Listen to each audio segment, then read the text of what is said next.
श्री कृष्ण जन्माष्टमी का पर्व पूरे विश्व भर में हर्षोल्लास के साथ मनाया गया। तो वहीं अलीगढ़ जिले में भी हजारों मंदिरों को रंग बिरंगी लाइटों से सजाया गया और मंदिरों को भजनों और संगीत की धुन में देखा गया। यहाँ जोरों शोरों से कई तरह के आयोजन भी हुए। तो वहीं मटकी फोड़ आयोजन भी रखा गया है, जिसे देखने के लिए तमाम तरह के भक्त पहुंच रहे हैं। भक्तों ने मंदिरों में जाकर भगवान श्री कृष्ण और राधा रानी के दर्शन किए।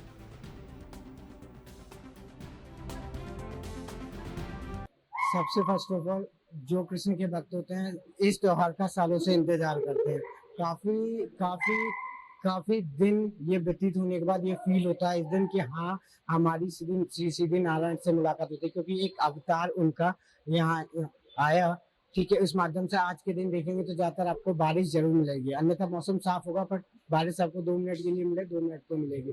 तो इसी में आप ये जलाली में सबसे बेस्ट मंदिर है हमारे बांके बिहारी जी का। जब भी आप आए, हर साल प्रोग्राम होता है, अच्छे अच्छे डांडिया वगैरह भी होता है और मटकी फोड़ भी प्रोग्राम होते हैं, तो काफी अच्छा देखने को मिलता है, मजा भी आता है, पूरा आनंद आता है।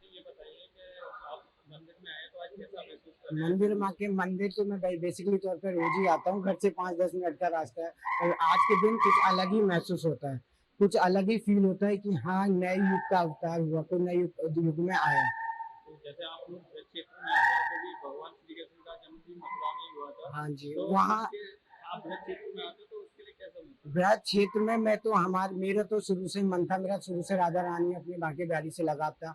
मेरा तो वृंदावन ही जन्म मिले और मृत्यु भी वृंदावन मिले। मैं उस वृंदावन वासी में बसना चाहता हूँ, उस बिहारी जी के चरणों में रहना चाहता हूँ। तो इस मोह माया कहते, प्रेमानंद जी कहते हैं, सिर्फ राधा नाम जप से ही आपके सारे सारे दुख दूर हो सकते हैं। तो इनसे बड़ा कोई नहीं है हमारे लिए। कृष्ण जन्मोत्सव को लेके पूरा विश्व जहाँ जन्मोत्सव का उत्साह मना रहा, तो हम अलीगढ़ जिले में हैं और अलीगढ़ जिले की बात करें तो अलीगढ़ जिले के हजारों मंदिरों में आज कृष्ण जन्मोत्सव का उत्साह देखने को मिला। सुबह से ही भक्तों की भीड़ काफी मंदिरों में जा रही है और दर्शन करने के लिए पहुंच रही है। तो वहीं हम दिखा दें आपको अपने पीछे, हम इस समय ठाकुर गोपाल जी महाराज मंदिर में, और वहां पर महिलाएं दर्शन करने भी आ रही हैं और यहाँ पर श्रद्धालु भी लगातार सुबह से दर्शन करते हुए नजर आ रहे हैं, क्योंकि लगातार भगवान श्री कृष्ण का पावन पर्व है, साल में एक बार आता है। तो हमारे साथ ठाकुर गोपाल जी महाराज मंदिर के जो संरक्षक हैं वो भी हमारे साथ में हैं, उनसे जानेंगे, क्योंकि ये 35 वर्षों से स्वीडन रह रहे हैं और जन्मोत्सव के दिन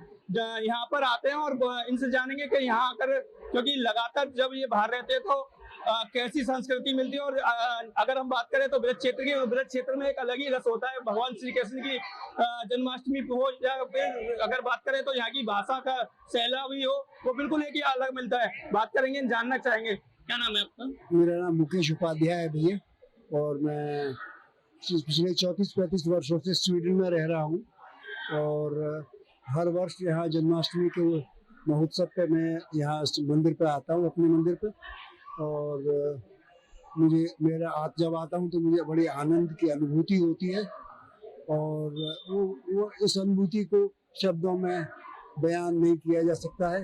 जैसे आप वहाँ स्वीडन रहते हैं, तो वहाँ की संस्कृति के जैसे जन्मोत्सव होता है, तो कई बार आप वहाँ रहे हैं, तो वहाँ के कल्चर में और यहाँ के कल्चर में कितना फर्क? तो देखिए, वो 2 डिफरेंट कल्चर है। यहाँ के कल्चर को वहाँ से कल्चर से कोई कंपैरिजन नहीं हो सकता है।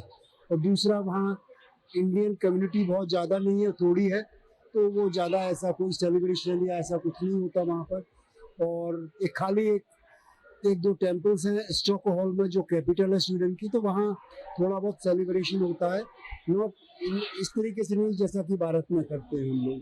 तो आप यहाँ पे 1 साल बाद आते हो और आपको यहाँ आने के बाद कैसा महसूस होता है? देखिए, अगर अच्छा नहीं महसूस होता तो हम आते ही क्यों, और जब अच्छा महसूस होता है तभी आते हैं।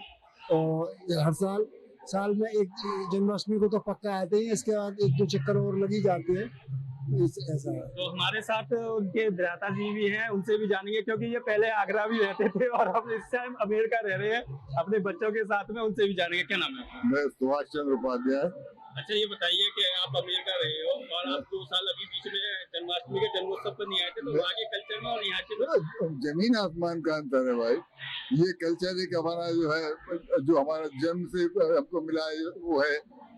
वो वहाँ का कल्चर हमारे कल्चर से थोड़ी मिल खाता है कोई। नहीं, जैसे आप लोगों की वहाँ पर वार्तालाप होती है, जन्माष्टमी के जन्मोत्सव हो चाहे अन्य फेस्टिवल हो, तो उस पे उनका क्या कहना होता है? नहीं, उनका कहना कुछ नहीं है। वहाँ जब जन्मोत्सव होता है वहाँ भी एक अच्छे अच्छे मंदिर है, वहाँ पर बड़े अच्छी तरीके से वो तो बनाया जाता है। बहुत बड़े मतलब विशाल रूप में वहाँ भी बनाया जाता आप है। मेरे क्षेत्र में रहते हो, मेरे क्षेत्र में कृष्ण जी का मथुरा में जन्म उत्सव हुआ था और मेरे क्षेत्र में हम आते हैं। हम तो ब्रज क्षेत्र के हैं ही हैं। तो वहाँ यहाँ पर आपको जब वहाँ से आते हो तो कैसा महसूस होता है? और अपना जन्मभूमि है, जन्मभूमि से ज्यादा प्रिय तो कोई जगह होती ही नहीं है, तो वो इतना प्रिय थोड़ी हो सकती है जन्मभूमि के हिसाब से जो है। तो वहाँ के कल्चर जो लोग आपसे मिलते हैं जन्माष्टमी के बारे में आप लोगों से कोई चर्चाएं करते होंगे तो कैसा महसूस? जो अमेरिकन से वो लोग नहीं करते हैं कोई चर्चा, जो इंडियंस वहाँ पर रहते हैं चर्चा उन्हीं लोगों से होती है जन्माष्टमी के बारे में। तो आप अपनी बातें साझा करते हैं जन्मोत्सव को लेकर तो कैसा महसूस करते होंगे? तो वो अच्छा महसूस होता है वहाँ का जो है अपना कल्चर जो बताने में, उनका कल्चर समझने में भी, क्यों साउथ के लोग बहुत लोग हैं वहाँ पर, तो उनका कल्चर बिल्कुल अलग है वो उत्सव मनाने का। तो ये थे हमारे साथ ठाकुर गोपाल जी महाराज मंदिर के जो ट्रस्टी हैं वो थे। उन्होंने बताया कि ये स्विट्जरलैंड और वहाँ अमेरिका रहते थे और इनके द्वारा जो वहाँ पर जो लोग मिलते थे उनको ये अपने जब यहाँ के ब्रज क्षेत्र की बात जब बताते थे तो वो थोड़ा सा बहुत उत्साहित नजर आते थे। अगर बात करें हम तो क्योंकि ब्रज क्षेत्र की एक भाषा शैली एक अलग रसभरी होती है, क्योंकि जो कि भगवान श्री कृष्ण की जन्मोत्सवी मथुरा के ब्रज क्षेत्र में आती है। तो इसी तरीके से आज अगर हम बात करें तो अलीगढ़ क्षेत्र में भी काफी उत्साह देखने को मिला है। अलीगढ़ से एएनबी न्यूज के लिए आशीष।